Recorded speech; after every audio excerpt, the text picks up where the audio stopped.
کیونکہ ایک بڑا بندہ آ کے بیٹھ کے امت کو کیا کر رہا ہے؟ گمراہ کر رہا ہے۔ ایک عام آدمی مسلمانوں کے لیے اتنا خطرناک نہیں ہوتا جتنا مولوی خطرناک ہوتا ہے۔ عام آدمی کیا کرے گا؟ شراب پیے گا، زنا کرے گا، چھوٹی موٹی چوریاں کرے گا، کسی کے ایمان کو تو خراب، امت کے ایمان کو تو خراب نہیں کر سکتا نا، اپنا ایمان خراب کرے گا۔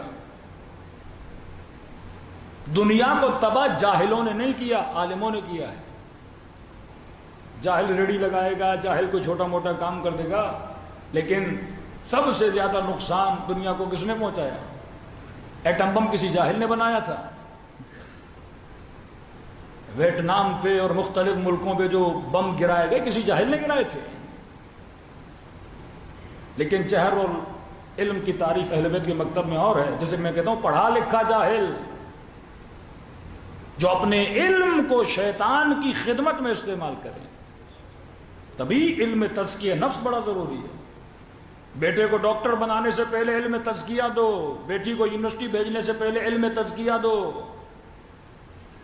کسی خاتون سے شادی کرنے کے بعد اسے علم تزکیۃ النفس دو تاکہ بچہ پیدا ہو تزکیہ تو کر سکے۔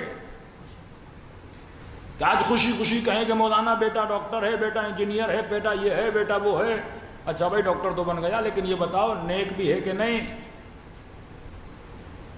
انجینئر بن کے رشوتیں لیتا پھرے، ڈاکٹر بن کے کسائی بنتا گھومتا پھرے، یہ کیسی تربیت امیر المومنین ہے؟ کہ ڈاکٹر بنانے سے پہلے اسے تزکیے کا علم دو، یزکیہم ویعلمہم الکتاب والحکمہ، اے حبیب ان کا تزکیہ کر، ان کو علم کتاب دے، اور علم کتاب دینے کے بعد ان کو حکمت بھی دے۔ امت کے وہ عالم جو حکیم نہیں تھے، جن کے وقت کے تقاضوں کا نہیں پتا، آج اگر پوری امت شیعوں کو خدا نخواستہ کافر کہے، کس نے سکھایا اس کو کہ یہ کافر ہے؟ کراچی میں جب جلوس نکلا تھا، میں نے برملا کا نوجوانوں کو میں نے کہا ایک کیمرہ لو، ایک موبائل لو، یہ جتنے جلوس میں ان سے جا کے انٹرویو لو، ایک ایک بندے کو پکڑو اور بولو شیعہ کافر ہے؟ کہ کافر ہے۔ بولو کیوں؟ ہمیں نہیں پتا، مولوی صاحب نے بولا ہے۔ ایک بندے کو نہیں پتا کہ آج تک ان کے پڑھے لکھے لوگ تراویح پر بھی اعتراض کرنے لگے، بھائی نبی سے تو ثابت ہے ہی نہیں، لیکن امت کرتی ہے کیونکہ مفتی صاحب نے کہا ہے۔ اسی طرح کئی احکام، کیونکہ عوام تو بیچاری ہے، عوام مفتی کے پیچھے لگے گی، مولوی کے پیچھے لگے گی۔ تو اگر کوئی امام حسین کو شہید کرنے بھی آ رہا ہے، شب عاشور کیا واقعات پڑھیں گے، پریشان ہو جائیں گے۔ صفیں لگی ہیں صرف اس لیے غسل شہادت کر رہے ہیں کہ کل ہم جہاد کر رہے ہیں خوارج سے، کہ اعلان کیا جاتا ہے شام میں باغیوں کا لشکر آ رہا ہے، باغی جنہوں نے خلیفے کے خلاف بغاوت کی ہے اور اسلام سے خارج ہو گیا ہے، انعام آ کے لے رہے ہیں۔ حبیب کا سر لایا 100 درہم انعام دو، حسین کا سر لایا انعام دو، مسلم کے 2 یتیم بچوں کے گلے کاٹ لیے کہ میں انعام چاہیے کیونکہ یہ اسلام سے نکلے ہوئے۔ اب اس میں کچھ لالچی تھے، کچھ واقعاً یہ سوچ کے، جس طرح آج کا ایک جوان خودکش بمبارڈمنٹ بنتا ہے، وہ لالچ میں نہیں بنتا، اتنا برین واش کیا جاتا ہے کہ بھائی جنت میں جانا ہے۔ کہ میں نے کسی امام بارگاہ میں واقعہ پڑھا کہ خودکش جوان کو پکڑا گیا افغانستان میں، تو اس کی جیکٹ سے 2 چمچ بھی نکلے، کہ بھائی تم مارنے گئے تھے، چمچ کاہے کے؟ کہ مفتی صاحب نے کہا تھا شہادت کے بعد پہلا ڈنر رسول کے ساتھ ہے، لہذا ہم نے چمچ بھی رکھ لیے۔ جہاں جہاں اندھیرا ہوگا، جہالت ہوگی، وہاں علی نہیں ملے گا۔ جیسے جیسے علم آتا جائے گا، معرفت آتی جائے گی، لوگ مکتب اہل بیت کے قریب ہوتے جائیں گے۔ بچا وہ جو صاحب بصیرت تھا، پہلی صفت اصحاب امام حسین کی بصیرت ہے، کہ جو انسان حق و باطل کو، وہ چاہے بخاری ہو، وہ چاہے کافی ہو، وہ چاہے شیعہ کتاب ہو، وہ چاہے سنی کتاب ہو، حدیث اٹھاؤ اور قرآن کے ساتھ اسے ملاؤ۔ اگر قرآن کے اصولوں کے خلاف ہے، بڑی سے بڑی شخصیت تو کسی کا بیٹا ہے، کسی کی بیوی ہے، کسی کا رشتہ دار ہے، ہمارا نہ جائے۔ اللہ کہتا ہے ان اکرمکم عند اللہ اتقاکم، صاحب تقوی تھا، خوف خدا تھا، ظالم تو نہیں تھا، گالم گلوچ تو نہیں کرتا تھا، لالچی تو نہیں تھا، حب ریاست تو نہیں تھی، حب جاہ تو نہیں تھا، سیانت نفس تھی کہ نہیں، عدالت تھی کہ نہیں. فطرت کا تقاضا ہے نیکیاں ہوں گی. اللہ جب انبیاء کو نیکی کا درس دے رہا ہے، جب انبیاء کو فسق و فجور سے دوری کا درس دے رہا ہے، آدم کی اتنی سی غلطی پہ، اتنی سے ترک اولا پہ جنت سے نکال رہا ہے، اور اسی خدا کا نمائندہ حضرت محمد یہ کہے کہ فاسق بھی ممبر پہ بیٹھ جائے تمہیں بولنے کا حق نہیں ہے، فاسق بھی حکومت پر آ جائے. یہاں تک روایات میں لایا کہ ایسا فاسق ہو کہ تم یہ سمجھو اس کے وجود کے اندر شیطان اندر چلا گیا ہے اور تمہارے دین کو بھی تباہ کرنے پر آئے تو کوئی مسئلہ نہیں، گناہ اس کے سر پر ہے. اللہ کو کہنا تو نے کہا تھا کہ حاکم کیسا بھی ہو. کبھی آپ کو کبھی بھی وہ جذبہ نظر نہیں آتا جو کسی معاشرے کی اصلاح کا بیس ہے امر بالمعروف اور نہی عن المنکر. دوسرا انہوں نے جو جعل حدیث کی، یہاں کا ٹاپک نہیں آیا سیما برگاہ کا، صرف اشارے دے رہا ہوں کیونکہ ریلیٹ ہے ہمارے اس ٹاپک سے بھی. ایسی حدیثیں تقریباً 40 سے زیادہ افراد انہوں نے سفر کربلا میں جعلی افراد ڈالے ہیں. امام حسین مدینے سے نکلے، ایک بندہ ملا، کہا حسین ابن علی یہ تو خلاف عقل ہے، آپ کربلا جا رہے ہو. امام نے کہا نہیں میں نے تو جانا ہی جانا ہے، میں نے تو جان دینی ہی دینی ہے. کانٹینٹ ایسا بنایا کہ مولا حسین خود بضد تھے کہ میں نے شہید ہونا ہے، اور یہ مطالب اتنے سرایت کر گئے. ہمارے بعض مولویوں میں بھی، وہ بھی ممبر سے پڑھتے ہیں، حسین کو شہید ہونا چاہتے تھے. مطلب کہتے ہیں ہمیں شوق نہیں تھا حسین ابن علی کو مارنے کا، حسین کو خود شوق تھا.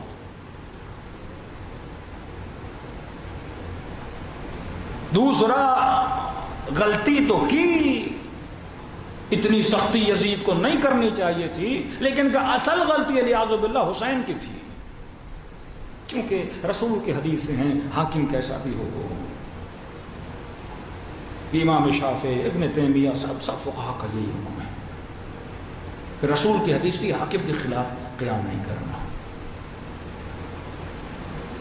اب آپ بتائیے اگر امام حسین قیام نہ کرتے،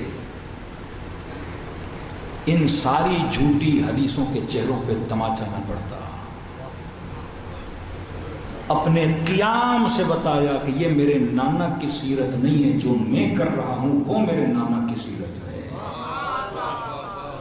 کہ حسین منی وانا من الحسین، کل میں تمہارے درمیان نہ رہوں، میرا حسین تو تمہارے درمیان ہے. جو حسین کرے وہ سمجھو نبی کر رہا ہے.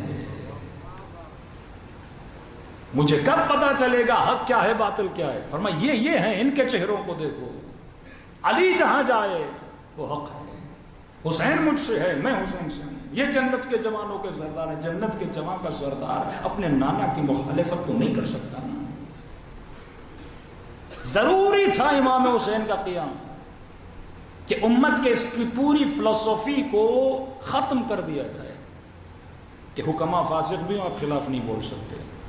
پھر واقع کربلا کے بعد 2 لائنیں کھینچی. ایک لائن جو حسین نے کھینچی، ایک لائن جو عامہ ناس نے کھینچی کہ حاکم کے خلاف نہیں بولنا. اب جو فلسفے امام حسین کے ماننے والے تھے، اب مختلف ادوار میں دیکھتے ہو انہوں نے حکومتوں کے خلاف قیام کیے.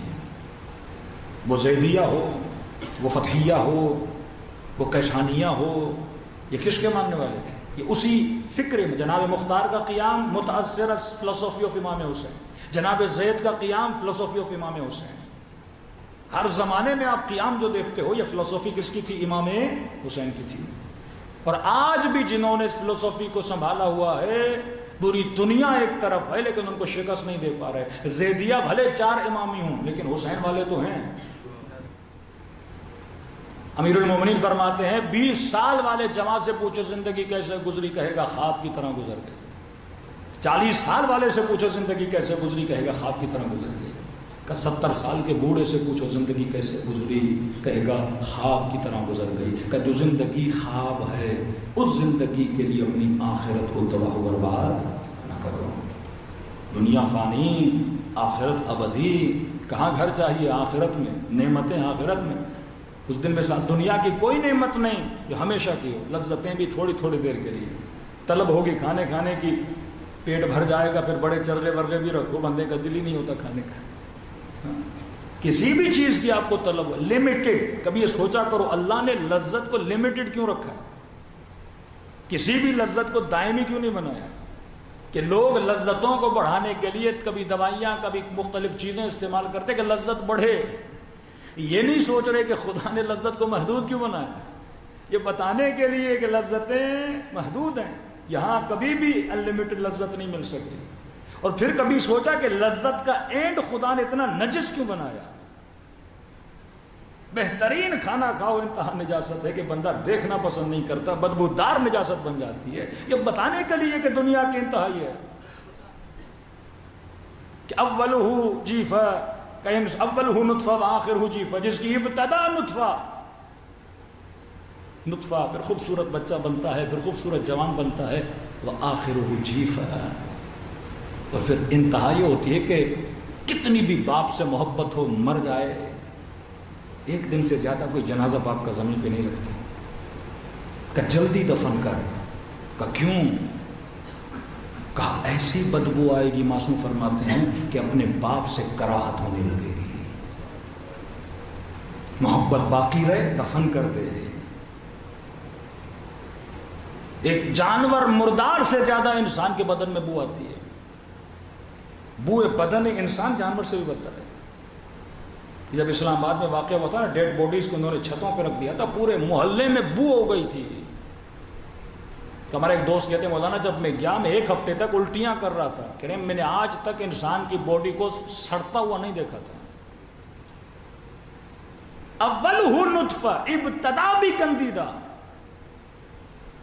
انتہا بھی گندیدہ، یہ بتانے کے لیے جب باڈی سڑنا شروع ہو جاتی ہے، ہم نہیں ہیں، جسم ہے، دنیا میں آئے استعمال کرنے کے لیے، جس طرح آپ گلاس کو یوز کرتے ہو، گاڑی کو یوز کرتے ہو، جسم کو یوز کرنے کے لیے دیا کہ اس سے نماز پڑھ، اس سے کما، اس سے عبادت کر، اور جب جسم ناکارہ ہو جائے گا تو یہ مر جائے گا، پھر روح پرواز کر کے عالم برزخ یا عالم آخرت کی طرف چلی جائے گی، پھر وہاں تجھے ایک نیا جسم دیا جائے گا۔ لیکن دنیا میں آنے کے بعد انسان اتنا گم ہو جائے کہ بس ہے تو بس یہی جسم ہے، صبح سے شام تک جسم پر ہی توجہ رہے۔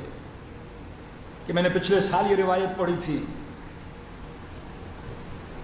کہ وہ خاتون جس نے بدکاری میں زندگی گزاری، گناہ میں زندگی گزاری، بدحجابی میں زندگی گزاری، نامحرموں سے تعلقات بنا کر زندگی گزاری، اس کے لیے ایک روایت ہے کہ جب یہ مر جاتی ہے اور اس کے جنازے کو کفن دیا جاتا ہے، دفنایا جاتا ہے، کہتے جب کفن میں لپیٹا ہوا اس کا بدن پڑا ہوگا تو حدیث کے جملے ہیں ملائکہ اس کو دیکھ کر ہنسیں گے۔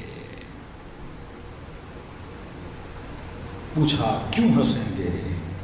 کہ کہیں گے جب بدن کو ڈھانپنا تھا تب نہیں ڈھانپا،